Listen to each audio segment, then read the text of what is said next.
The Fire and Armor Bowl. 6-0 Southwest taking on 6-1 Southwest Legacy. I'll tell you, I Googled this game earlier this week. First thing that came up, the ticket prices. That's why I'm not there. I got priced out, but we caught up with Southwest coach Alex Franco earlier this week. Summed up this rivalry with sharp words. Check it out. It's going to be a backyard brawl. You know, if you're looking for majestic passes or, beautiful RPO, it's going to be where every inch is earned. It's going to be bloodied. Brawl, bloodied. What else would you expect from Fire and Armor? Most epic entrance in sports. Check this out, the Dragon Tunnel for Southwest. How much and who do I have to pay to run through the inflatable dragon? What a rush that must be. First half, rushing at a premium. Franco said inches would be earned. He was correct. John Agueros blows it up in the backfield for the Dragons. Scoreless after the first quarter, but finally we get points. James Ross, he's the boss of Legacy, ties it, or goes up 7-0 for the Titans. Armor holds up. Ensuing drive for the Dragons. Watch this vision here from Dre Voss. More cuts than a Jimmy John's. Feet are choppy. Ties it up. But Legacy would hit a field goal before the break to take a 10-7 lead. In the second half, more slop. Ball on the turf. Dragons cough it up, and Jonathan Leal from Legacy pounces on it, and that leads to more Titans points. This allows Legacy to go up by 10, and the Dragons will suffer their first loss of the season. Legacy springs the trap in Von Army. 17-7, they get it done. How about another unblemished mark on the season? New Braunfels Unicorns are 6-0. Could they avoid the crazy Week 8? Unicorns 6-0 in the campaign. Piper a lot better than their 3-3 record. Early on, how about a pick six? Landon Jackson's going the other way. Read it the whole time. He's a smart kid, I know he is. His mom works for KENS 5. Take it up with Sales and sells it for the score. Touchdown, 6 Unicorns. They grab the early advantage. Piper back the other way, trying to respond. I told you this offense can move it. Isaiah Gaitan right over the top. I told him 15 times. Make it out to Cash.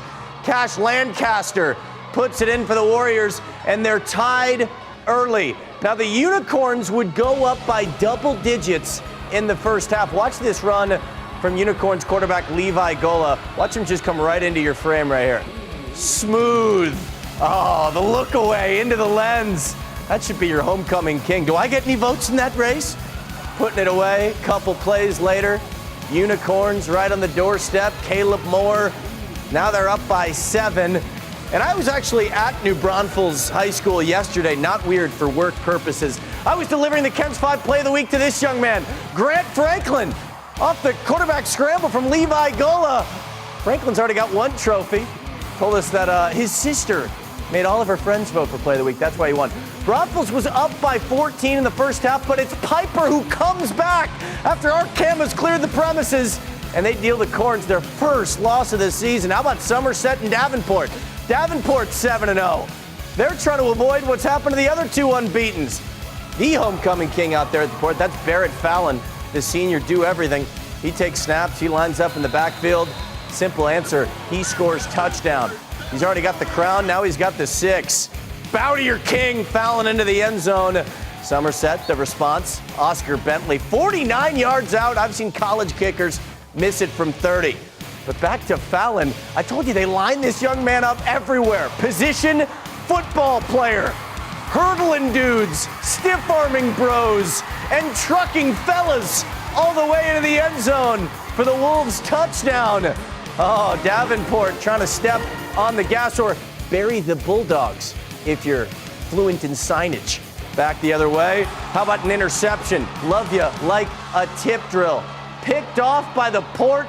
Brody Vestal back the other way. That turned into 3 points, 16-3 Davenport. Finally, Somerset signs alive. This Somerset team has had a heck of a campaign. They're going right over the top. Caleb Flores with the touch to Malachi Iverson. Started balling when he was young, but Davenport runs away with it in the end.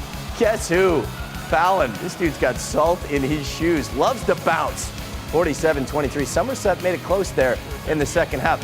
Give me a little Lanier and Brackenridge.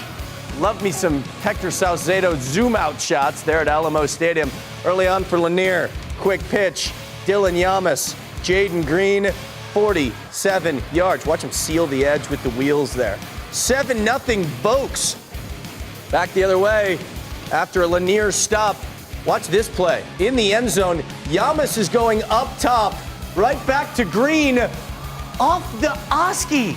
Yeah, you want to talk about tip drills? Doesn't get any better than this. We had to slow this down, Ryan, because I was almost distracted by the inflatable eagle that pops up here on your screen. Yeah. You got to watch this one twice. There's a lot happening in that sequence. Touchdown, Vokes, as they get in. Lanier's going to win this ball game, but shout out to the Eagles as they do get on the board. Mikey Canizales, yeah, there's the Eagle yet again. Wow. It's got some car dealership feels. It did, yeah. The movement. You put that in your front yard or whatever. I mean, it's outside kinda, your business. Outside of your business. Do something. Lanier giving Brack the business though. On this Good stuff. Game. Good to have you here on the set. Good to be here. Are you impressed with the chemistry that these teams built throughout the season, halfway through? I mean, some of these teams look really good. There's really nothing like it. It's one of the first things I think about when I get out of bed in the morning. Is the chemistry built between these high school teams. Good stuff, Nate. Thank you so much. I'll see you in a little bit. Absolutely.